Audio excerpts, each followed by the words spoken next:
Bàbá ẹ kú iṣẹ́ ìyanu lórí ayé mi.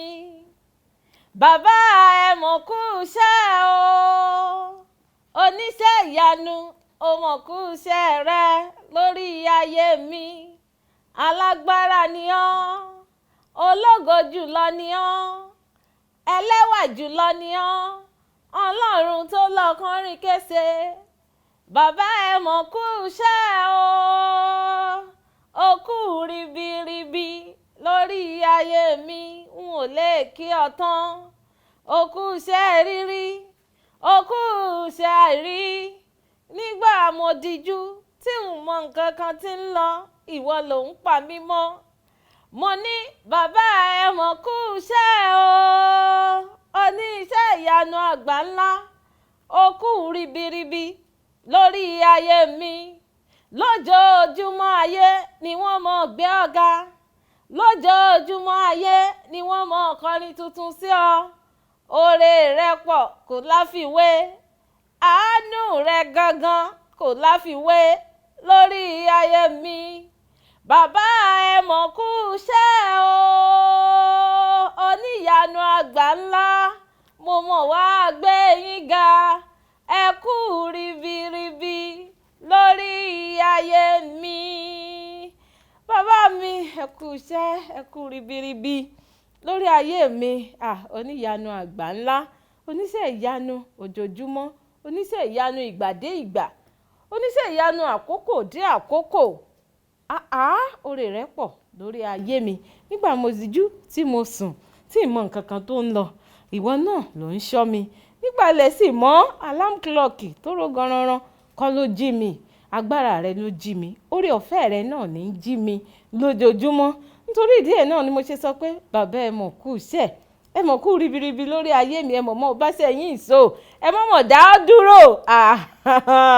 Gbogbo yín sì ti darapọ̀ mọ́ mi láàárọ̀ ẹ̀ ní ẹ jájọ máa sọ fún Elédùmarè pé máa bá ṣẹ́ rẹ lọ lórí ayé mi, ṣàánú mi, ẹ mọ̀ dáwọ́ dúró. Elédùmarè ẹ jẹ́ ká jọ máa sọ fún Ọlọ́run pé bàbá ẹ kú iṣẹ́, ẹ kú ribiribi tẹ̀ ń ṣe lórí ayé mi. Kí wọ́n máa fi eléyìí kí n máa fi kí yín káàbọ̀ sórí àkọ́tún ètò ìjíròrò òwúrọ̀ lórí Kaftan Television Yorùbá lọ́jọ́ ti tèní. Orúkọ tèmi Ọlá Ọ̀nàbàjọ́, aya Olúwa ṣeun ńlá fún mi. Aláṣàkẹ́ ti yín gangan tí ò kọ́ mọ̀.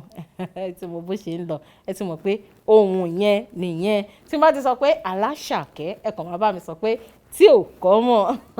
Aláṣàkẹ́ tí ò kọ́ mọ̀. Ẹ ti mọ̀ pé tí n bá ti dé ní àwọn àyájọ́ ọjọ́ báyìí, èmi àti àwọn ọ̀dọ́mọdé alákínkanjú náà lájọ máa ń wá. Ṣé wọ́n rí ọ̀dọ́mọdé akínkanjú tá a jọ máa sọ̀rọ̀ lẹ́ni, ó ti wà ń kalẹ̀, ó ti wà ń digbí.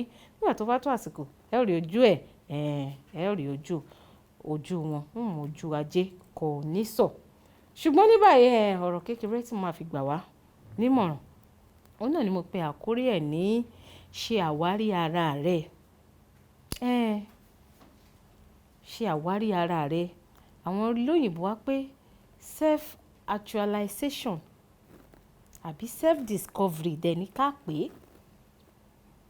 Ṣe àwárí ara rẹ.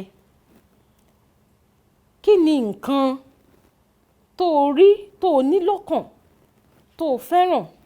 Àbí kí ni nǹkan tí orí dá ọ pẹ̀lú pàápàá? Ṣé ìwọ ti ṣe àwárí ara rẹ kó o tó rè é bẹ̀rẹ̀ òwò tó ń ṣe òun? Àbí torí ìyá lágbájá ń ta irú ọjà tó rè é tà yẹn, tó fẹ́ rè é tà yẹn, ìwọ náà ṣe gbégbá ẹ̀? Ọ̀rẹ́ mi ń kọrin, ó dẹ̀ ń make ẹ̀. Èmi náà lè kọrin, mo ṣáà máa ń kọrin nígbà tí mo wà ní choir. Ṣé o ti ṣe àwárí ara rẹ dáadáa? O ti rí i pé iṣẹ́ tó rí rán òun lórin kíkọ? Àbí torí aráalé rẹ tí ń yàwòrán nìwọ náà ṣe rò pé o lè yàwòrán? Ẹ jẹ́ ká máa ṣe àwárí ara wa dáadáa ká tó máa bẹ́lù nǹkan, ká tó máa bẹ́lù iṣẹ́. Eléyìí ló máa ń fà á tó jẹ́ pé ọ̀pọ̀lọpọ̀ á ṣiṣẹ́, wọn ò sì ní rí ọ̀nà àbáyọ nídìí ẹ̀. A ní mo ti ṣe. Àbí mi mọ bó ṣe ń ṣe ni, àbí kinní kan ni. Ǹjẹ́ o ti kọ́kọ́ ṣe àwárí ara rẹ ná?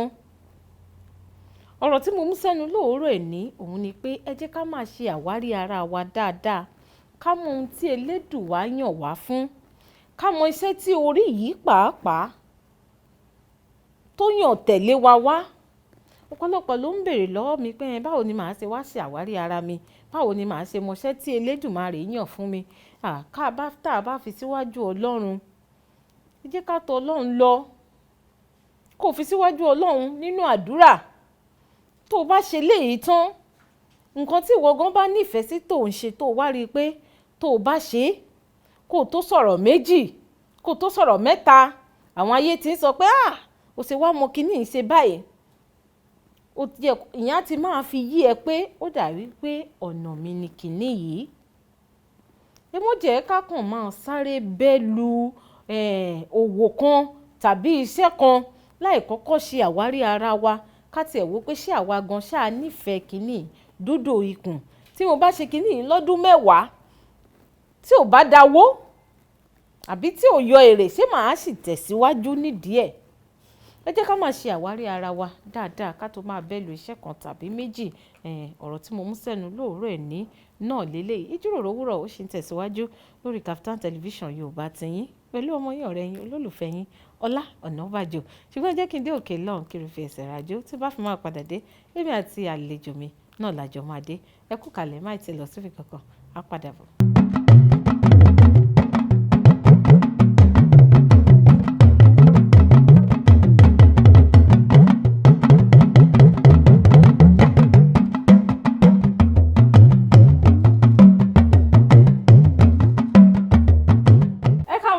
Sórí ètò ìjíròrò òwúrọ̀ lórí Kaftan Television Yorùbá tiyín.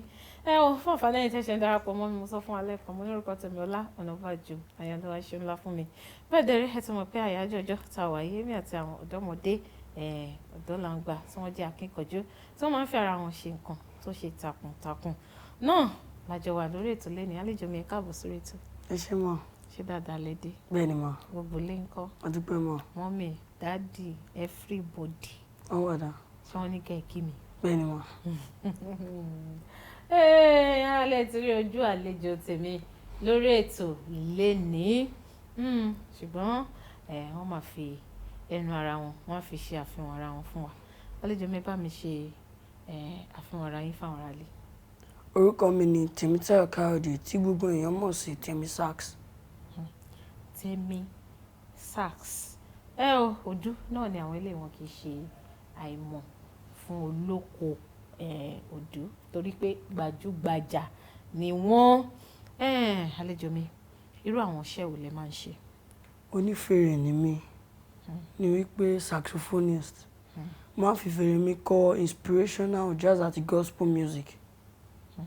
Ẹ máa ń kọ inspirational song, ẹ máa ń kọ jazz, ẹ máa ń kọ gospel music. Bẹ́ẹ̀ ni mà. Ṣó tún ní àwọn iṣẹ́ mi tẹ́ tún máa ń ṣe? Mo lè tẹ keyboard, mo lè lu drums. Ẹ máa ń tẹ keyboard náà. Bẹ́ẹ̀ ni Ṣé ẹ mà. máa ń fi keyboard náà ṣiṣẹ́ àbí ẹ kàn máa ń ṣe yẹn Mo kàn lẹ́nu láti máa finú ara mi dùn ni. láti máa fi múnú ara yín dùn? Bẹ́ẹ̀ ni mà. Nígbà tẹ̀tí ẹ̀ dé, èmi rí fèrè tẹ́ gbé sẹ́gbẹ̀ẹ́, èmi tí ẹ̀rù bí ṣe lẹ́ẹ̀kan wò pé òkè o, fèrè o, sinmi jẹ́ ká lọ sí Kaftan Television Yorùbá. Ṣùgbọ́n nígbà tẹ́ ti fẹnu ara yín sọ ń sìn pé iṣẹ́ fèrè lẹ̀ ń ṣe, ìgbà wo lẹ bẹ̀rẹ̀ sí ní fọn fèrè gangan? Mo bẹ̀rẹ̀ sí láti máa fọn fèrè ní ọdún 4. Ọdún 4. Ọmọ ọdún 4 yẹn. Ní ọmọ ọdún 4 lẹ bẹ̀rẹ̀ sí ní fọn fèrè. Bẹ́ẹ̀ ni mà. Ẹ ti máa tó bí ọmọ ọdún mélòó báyìí? Ọmọ ọdún 13 ni mí. Ọmọ ọdún 13. Bẹ́ẹ̀ ni mà. 13 years. Ó túmọ̀ sí pé ẹ ti ń fọn fèrè láti bí ọdún 9 sẹ́yìn. Bẹ́ẹ̀ ni mà. Bí ọdún 9 sẹ́yìn lẹ ti ń fọn fèrè. Báwo gangan lẹ ṣe di ẹni tó ń fọn fèrè? Nígbà tí mo kéré, mo like music generally. Daddy máa kọrin ní choir. So after service, máa lọ sí music stand. Mo lọ máa try láti play any instrument tí n bá rí bẹ́ẹ̀. So mo end up pẹ̀lú drums nígbà yẹn. Nígbà yẹn mo dún ọmọ ọdún 2. so mo bẹ̀rẹ̀ sí play drums for 2 years so ọmọ ọdún méjì to ọmọ ọdún mẹ́ta so mo rí BJ Sax lórí TV mo wá sọ fún àwọn òbí mi pé mi ò ní play drums mọ́ pé saxophone ni màá play mi ò ní touch drums again pé saxophone ni màá play so wọ́n get me saxophone wọ́n dẹ̀ get me teacher bá a ṣe ń mú ẹ. wọ́n wá bá yín ra saxophone wọ́n tún wá gba tíṣà tó máa kọ́ yín mò ń padà bọ̀ ńbẹ̀ nígbà tẹ́ni ẹ ti ń lùlù láti bí drums bẹ́ẹ̀ni wọn.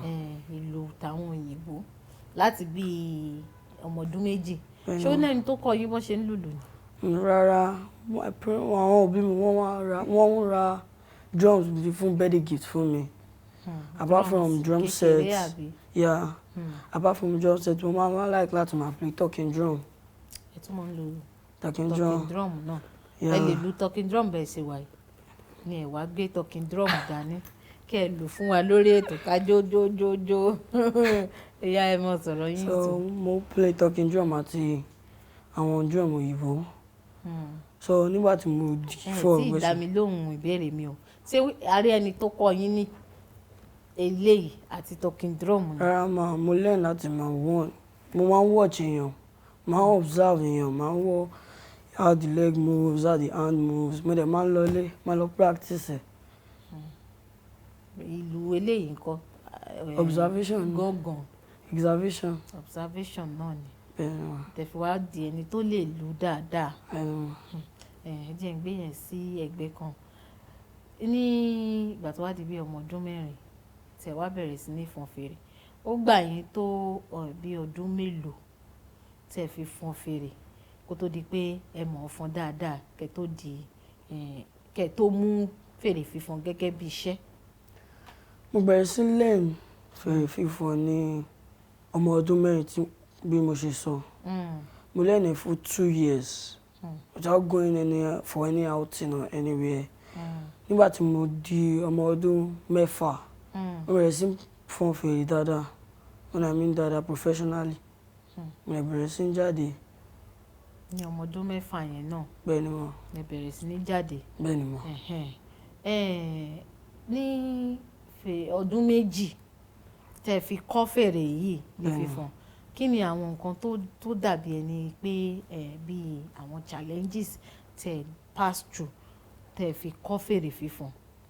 challenges tí mo face ni combining education mi àti music. kì í ṣe ẹ má dà pọ̀ o kì í ṣe ìgbà tẹ́ ẹ bẹ̀rẹ̀ sí ní jáde o ìgbà tẹ́ ẹ ń kọ́ kí ni àwọn nǹkan tó dàbí challenges nígbà tẹ́ ṣe bẹ̀rẹ̀ sí ní kọ́ ṣé ìgbà tẹ́ bẹ̀rẹ̀ sí ní kọ́ yẹn ẹ wò pé àbí ó hard láti learn àti àwọn nǹkan míì. nígbà yẹn mi ò feel báyẹn cause èmi ni mo sọ pé mo fẹ́ learn ẹ̀ so mi ò àwọn parents mi wọ́n like go and read your book na lọ kàwé I'm like mo fẹ́ play sax ní gbogbo ìgbà so mi ò face challenge yẹn. fèsì kò sí àwọn nǹkan tẹ rí bóyá àgbà tẹ ti bẹ̀rẹ̀ sí ní fọn sax ẹ wá wò pé sax yìí tiẹ̀ ti le jù ó ti le jù jàre mi ò fọn mọ́ kìnnì kan kò sí yẹn ọdún wo lẹ bẹ̀rẹ̀ sí ní tẹ dùrù eléyìí tó ń pè ní piano. after ọdún méjì tí mo bẹ̀rẹ̀ sí play sax dáadáa mo kàn wò pé kí n mú music as something I wanted to do professionally mo fẹ́ become multi-instrumentalist so mo rò pé I like keyboard I like the way it sounds mo dẹ̀ bẹ̀rẹ̀ sí kọ́. ẹ fẹ́ di èèyàn tó jẹ́ pé ó máa mọ oríṣiríṣi instrument play instrument mélòó lẹ ti wá mọ̀ play báyìí. mo ti mọ̀ play saxophone keyboard àti drum mo fẹ́ learn guitar sí. fẹ́ learn guitar sí ẹ sì tún mọ̀ gángan náà play jìtá ló kù báyìí ṣé ẹ ti ń gbé ìgbésẹ̀ láti learn jìtá. bẹ́ẹ̀ni wọn. ẹ ti ń gbé ìgbésẹ̀ láti learn jìtá ṣé dáàdi ó tún ra jìtá fún yín. bẹ́ẹ̀ni wọn. ó dáa a sì máa sọ̀rọ̀ tó pọ̀ èmi àti àlejò mi lórí ètò lẹ́nìí ṣùgbọ́n nígbà afẹ́ lọ lágbára afẹ́ rè fi ẹsẹ̀ rajò dé fídíò orin wò lẹ fẹ́ ká lọ wò. BJ Sax, Mighty God. Ìfẹ́ ká lọ fọ́nrán Mighty God Bẹ́ẹ̀ni láti ma. ọwọ́ BJ BJ Sax. Ẹ̀rọ àlejò mi wọ́n ní káre fi BJ Sax ká fi fi ẹsẹ̀ rájò. Tá a bá padà dé, a máa tẹ̀síwájú ní ọ̀rọ̀ tá a sọ. Ẹ kú kalẹ̀ máì tí lọ síbi kankan. A padà bọ̀.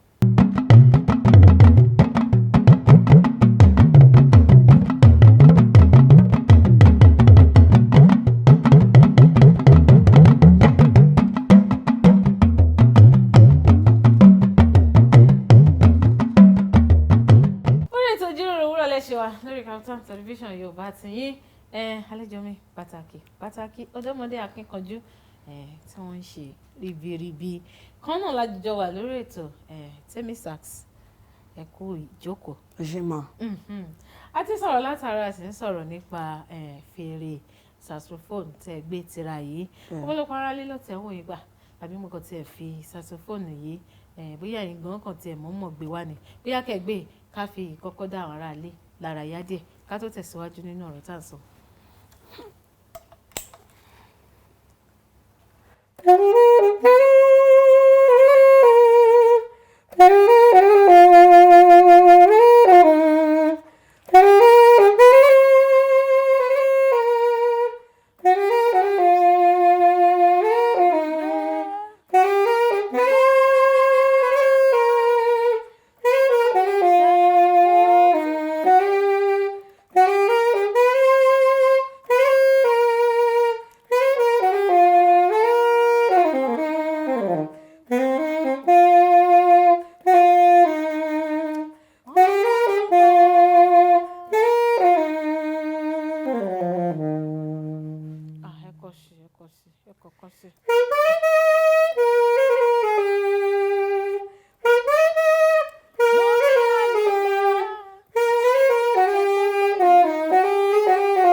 Ẹ ṣeun ẹ sì bá ń gbé sẹ́gbẹ̀ẹ́ kan báwọn náà ẹ sì máa tó fọn fèrè fún wa kẹ́ ẹ tó lọ lénìí. À ń sọ̀rọ̀ lọ kó tó di pé a lọ sílé agbára lẹ́ẹ̀kan ẹ ní ẹ jẹ́ ọmọ ọdún 13 kíláàsì wo lẹ wà báyìí? SS2. SS2. Bẹ́ẹ̀ni ma. Léyìí tó túmọ̀ sí pé ẹ sì fẹ́ ka ìwé girama tán. Kíláàsì wo lẹ wà? Irú kíláàsì wo? Ṣé ti àwọn onímọ̀ ẹ̀rọ ni, sáyẹ́ǹsì àbí ti áàtì o àbí ti àwọn ní ètò ìṣúná owó? Sáyẹ́ǹsì. Kí ni best subject yín? Maths àti biology. Maths àti biology. Bẹ́ẹ̀ni ma. Ó dáa ẹ jẹ́ sọ pé tẹ́ ṣe wá ń fọn sax tẹ́ ń jáde lọ káàkiri kí lẹ ṣe ń manage láti cope pẹ̀lú ìwé yín àti saxophone? Mo máa ń ṣe academics mi majorly during weekdays. So mo lè gbé saxophone fún 30 minutes kí n lo gbogbo afternoon àti evening mi fi kàwé. Then during weekends máa ṣe music majorly. So mo máa practice for 8 hours 10 hours during weekends, but during weekdays 30 minutes just to pick it and just run through it. So lọ́jọ́ kan bí kẹ́kọ̀ọ́ ṣe bí 30 ìṣẹ́jú lórí saxophone ìwé ni ẹ máa wá lọ kà. Kí ni Tèmítáyọ̀ Káyọ̀dé kí ni ẹ fẹ́ dì ní ti ìwé? Ẹ̀kọ́ wo lẹ fẹ́ lọ kọ́ nílé ìwé gíga? Medical doctor. Ẹ fẹ́ di medical doctor. Bẹ́ẹ̀ni ma. Ó túmọ̀ sí pé ẹ fẹ́ lọ ṣe medicine. Bẹ́ẹ̀ni ma. Nílé ìwé gíga. Ṣé ẹ̀sìn ń sapá? Bẹ́ẹ̀ni ma. Láti di dókítà alábẹ́rẹ́. Kí ló dé tẹ́ fẹ́ lọ ṣe medical doctor? Ká sáré sọ̀rọ̀ nípa yẹn dé ká tó kúrò ńbẹ̀. Mo kàn like occupation yẹn ni. I don't know, it's just in me. ní téèyàn kàn like ó yẹ kẹ́ lè sọ̀rọ̀ nípa ẹ̀ díẹ̀. I actually want to become a neurosurgeon in precise. Ẹ fẹ́ mọ̀ kẹ́ mọ̀ fa ẹran ara àwọn èèyàn síta báyìí kẹ́ tó mọ̀ kí abẹ́rẹ́ bọ̀ kẹ́ mọ̀ ràn padà kí ló dé. Nígbà tí mo kéré ní primary school, mọ́mì mi ra Ben Carson gifted hands fún mi. Mi ò kọ́kọ́ understand nǹkan tó jẹ́, mo kàn ká just read it and left. So nígbà tí mo dé GS1, mo máa ń bẹ̀rẹ̀ sí ronú nípa nǹkan tí mo fẹ́ dà. Mo ti mọ̀ pé multi-instrumentalist mo fẹ́ become. So mo máa ń ronú. Mo wá rántí Ben Carson tí mo kà. Mo rántí pé ó inspire mi lọ́jọ́ yẹn tí mo kà, but mi ò understand ẹ̀, mo kàn dá sílẹ̀ after reading.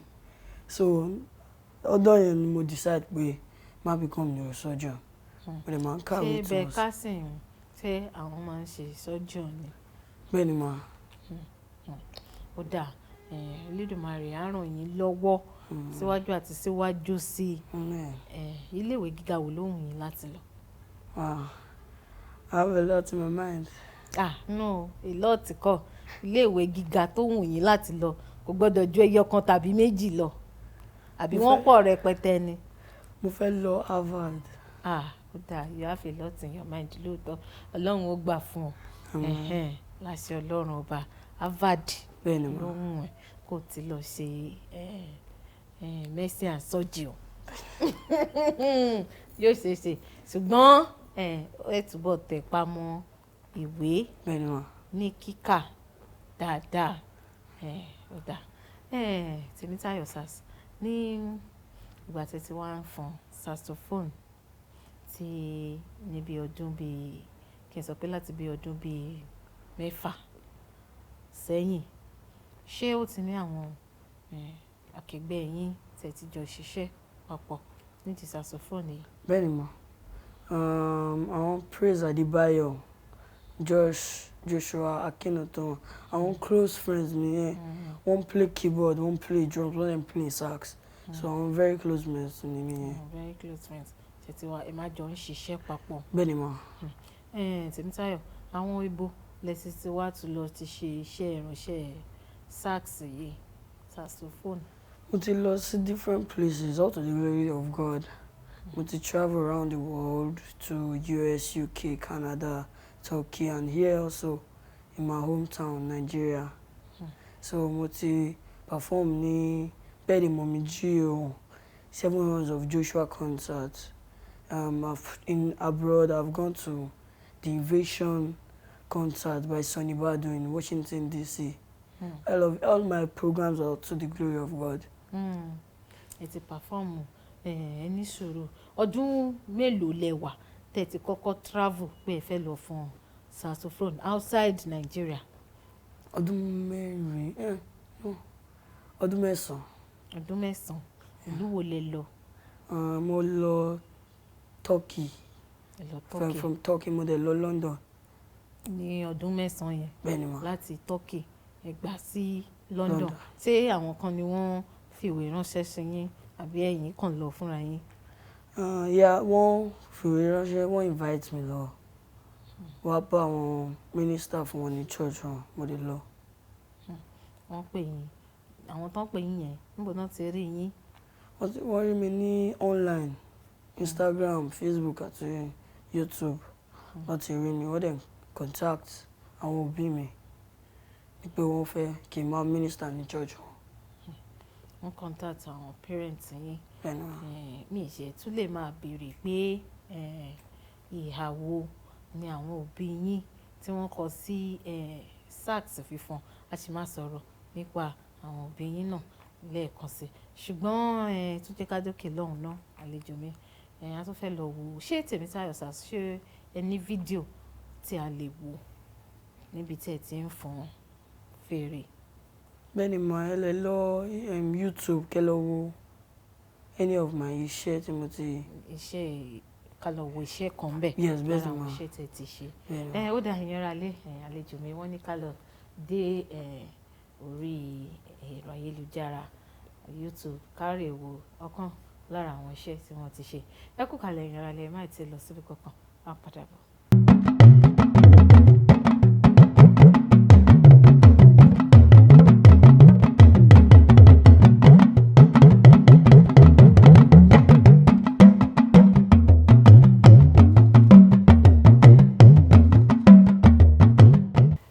Padà sórí ètò ìjíròrò òwúrọ̀ lórí Kaftan television Yorùbá tiyín pẹ̀lú ọmọ yín ọ̀rẹ́ yín olólùfẹ́ yín Ọlá Ọ̀nàbàjọ́. Bẹ́ẹ̀ darí àlejò mi náà wọ́n ṣe wá kalẹ̀ ó ṣe wá digbí. Àlejò mi ẹ kú kalẹ̀. ẹ ṣé mà. Ẹ ǹlẹ́. Ó ga lórí ètò lénìí. Àlejò mi wọ́n ń gbà wá nímọ̀ràn, wọ́n ń dá wa lẹ́kọ̀ọ́, wọ́n sì tún sọ ìrìn àjò iṣẹ́ fèrè fífọ́n nínú ayé tiwọn. Àti ẹ̀ tún yà bàrá díẹ̀ àrè bèrè ètò ẹ̀kọ́ àlejò mi. Wọ́n sì ti sọ ọ̀pọ̀ tó pọ̀ lọ́rọ̀ fún wa. Àlejò mi kó tó di pé mo lọ sílẹ̀ agbára mo sọ fún yín pé ìhàwó ni àwọn òbí yín tí wọ́n kọ sí bẹ́ẹ̀ tí ń lọ kákàkiri. A mọ̀ pé àwọn náà ra fèrè fún yín ṣùgbọ́n ṣeéṣe kó dé àárín kankan máa wò pé gbà pé fèrè yìí ti fẹ́ máa kọjá bá a ṣe rò. Ìhàwó ni dádì àti mọ́mì wọ́n kọ sí fèrè fífọ́n tẹ́ ń kọ tẹ́ ń ṣe. Mọ́mì mi máa sọ fún mi pé nígbà tí mo sọ pé mo fẹ́ learn, mo fẹ́ máa fọn fèrè pé wọ́n expect ẹ kó di báyìí. Pé wọ́n kọ́ expect ẹ kí n máa fọn ní church, kí n máa practice ẹ̀ nílé, kí n máa fọn ní wọn sílé, fọn ní church wá sílé. Wọ́n expect ẹ tó di báyìí. But tó bá ti di báyìí, we just give glory to God.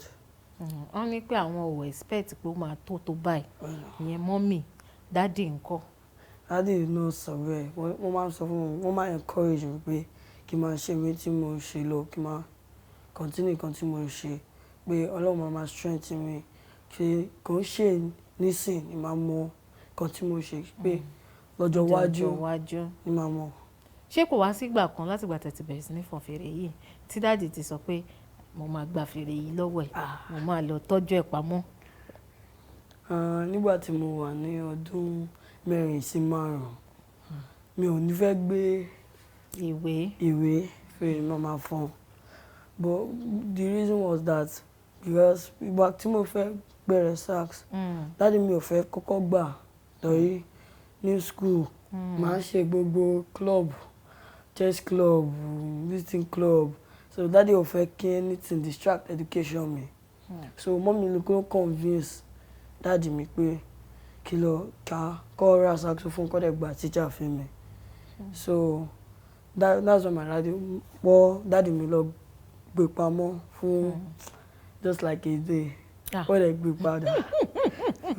Wọ́n gbé pamọ́ fún ọjọ́ kan. Mo ti rò bí o fẹ́ sọ pé wọ́n gbé pamọ́ fóṣù 6. Ọ̀rọ̀ rẹ gbogbo ẹ̀yin ará ilé àti ẹ̀yin ìyá àti bàbá tẹ́ wà nílé. Wọ́n ní ìgbà láàmú báyìí náà ló máa ń kẹ́ ọwọ́ ti ògiri. Ẹ jẹ́ ká máa kọ́ ọwọ́ ti àwọn ọmọ wa ní nǹkan ẹyọkan tàbí méjì tí wọ́n bá ń ṣe ká ràn wọ́n lọ́wọ́. Àmọ́ bó ṣe ń lọ, àmọ́ tí Ọlọ́run, ètò tí Ọlọ́run ní fún àwọn ọmọ yìí. Ẹ̀gbọ́n Tèmítáyọ̀ ó ní nígbà tí dádì òun sọ pé bóyá fèrè yìí ó máa dé ọmọ yìí lọ́wọ́ láti lè ṣe ìwé torí mo ti mọ̀ pé bàá mi ò fẹ́ kí Tèmítáyọ̀ kó di dókítà. Mọ́mí ẹ̀ ló tún sọ pé ó ṣeé ṣe ọmọ yìí lè ṣe méjèèjì papọ̀. Wọ́n sì tún wá ń bójútó. Ẹ jẹ́ kí n tún wá mú eléyìí. Kì í ṣe pé tá a bá fi àwọn ọmọ yìí lẹ̀ kán ṣe nǹkan tó fẹ́ ṣe yìí ká tún má wá bójútó wọn, ká má guide wọn gẹ́gẹ́ bí Tèmítáyọ̀ ṣe sọ pé wọ́n wá bá a ṣe timetable láti máa àwọn ìgbà tó máa fọn fèrè rèé o, àwọn ìgbà tó máa kàwé rèé tó sì wá jẹ́ ọmọ tó tayọ lẹ́nu ẹ̀kọ́. Tèmítáyọ̀ ṣé ó ní àwọn nǹkan tó ń ṣiṣẹ́ lé lọ́wọ́lọ́wọ́ lórí báyìí nídìí iṣẹ́ fèrè? Mo ń ṣiṣẹ́ lórí album mi. Mo ti release single mi ní June last year. The Flowing Riddle ni mo pè. Inspiration orin tó ń wá sí ọkàn mi nìyẹn. Flowing Riddle. Flowing Riddle. Riddle. Kí ni ìtumọ̀ ìyẹn? Ọkàn mi pé musical phrases, when I mean phrases, musical notes tí mo put together láti form orin tó make sense. So that can give an answer to something. Ábọ̀mù yẹn ó máa wá ní tó track bíi mélòó? Bí 5 tàbí 6. Mà níbi Márùn-ún tàbí 6. mélòó ló ti wà ńlẹ̀ ńbẹ̀? 2. Méjì. Kí ni àkórí ẹ̀? First one ni Flowing Rhythm tí mo sọ. Àti second one ni Beautiful World. Beautiful World. Bẹ́ẹ̀ni. Ṣì máa play lára Beautiful World yẹn fún wa ká tó kúrò. Kí wá níyànjú tó ń gbà láti ṣe àwọn ìtókù? Wọ́n ń lọ sí studio practice orin tí màá ṣe. Èmi àti producer mi Mr. Bode Afolabi a máa jókòó compose orin tí màá ṣe. Cause mi ò fẹ́ ṣe àwọn orin tí àwọn èèyàn ti ṣe tẹ́lẹ̀. Mo fẹ́ ṣe orin tèmi. Fẹ́ ṣe orin títí ẹ̀ tó máa jẹ́ orin tuntun. Ìwọ ò fẹ́ fi SARS jókòó kó mọ̀ ṣe praise medley papọ̀. Iṣẹ́ ọ̀lẹ ni, iṣẹ́ ọ̀lẹ. Má sọ sókè, wọ́n jà sọ sókè. Tèmítáyọ̀, àwọn akẹgbẹ́ ẹ̀ kan wọ́n wà nílé, àwọn náà ní ẹ̀bùn bíi tẹ́ báyìí. Wọ́n sì wá gbé ẹ̀bùn yẹn, wọ́n gbé èrò sórí. Wọ́n kàwé, bá mi gbà wọ́n ní àmọ̀ràn ẹyọ kan. Ní láti ṣèwé ẹ̀, àmọ́ ibi tí nǹkan tá máa ṣe lọ́la. Cause bí mo ṣe ń gbé sax sí, mo lè má fọ sax lọ́la. Ọlọ́run ló mọ nǹkan tí màá ṣe. Mo lè di doctor lọ́la kí n sọ pé mi ò ṣe sax, kí n máa ṣe sax díẹ̀díẹ̀. So ẹ ní láti ṣèwé yín dáadáa cause tí Ọlọ́run bá sọ pé ẹ ní fọ sax tàbí ẹ ní ṣe nǹkan tẹ́ fẹ́ ṣe lọ́la pé eléyìí tí mo fẹ́ kó ṣe ló máa ṣe. And o kàwé, ọkọ̀ máa wà ń bẹ̀ ni. Kò ní bẹ́gbẹ́ pé ọ̀rọ̀ ni Tèmítáyọ̀ ń sọ fún wa yìí. Wọ́n ní ká kọ́kọ́ mú ìwé wa lọ́kùnkúndùn. Gbogbo ẹ̀bùn tá a bá kúkú ní, ó kúkú máa wá ọ̀nà fún ara ẹ̀ láti jáde náà ni. Ọ̀rọ̀ rèé fún gbogbo ẹ̀yin tẹ́ wà nílé, tẹ́ jẹ́ ọ̀dọ́mọdé akẹgbẹ́ Tèmítáyọ̀, tẹ́ wà lábẹ́ àkóso ohùn mi. Tèmítáyọ̀, mo sọ pé o máa fọn Flowing Rhythm àbí Rido fún wa lẹ́ẹ̀kan. Ó yá jẹ́ ká fọn Flowing Rhythm díẹ̀ ká fi túraká lórí ètò ká tó tẹ̀síwájú.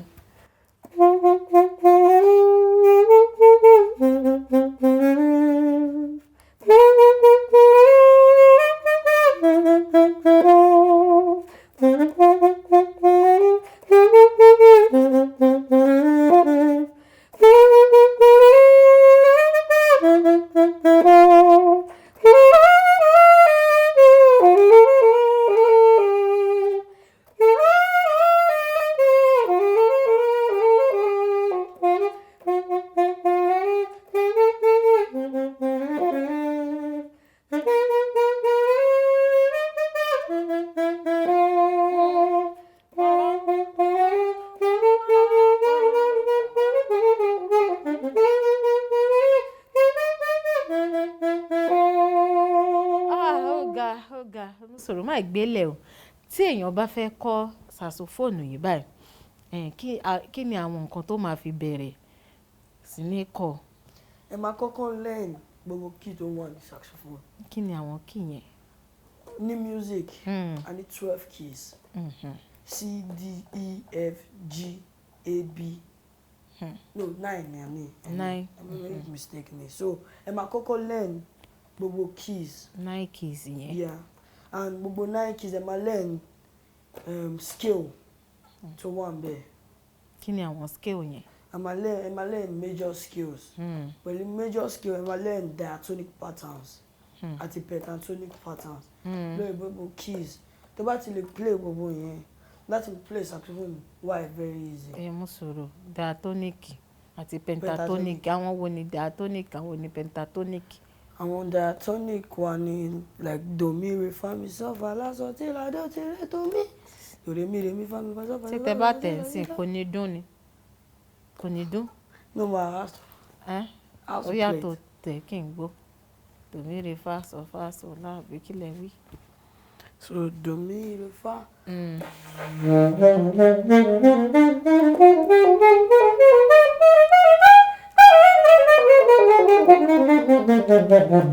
Ó Then you dáa. do.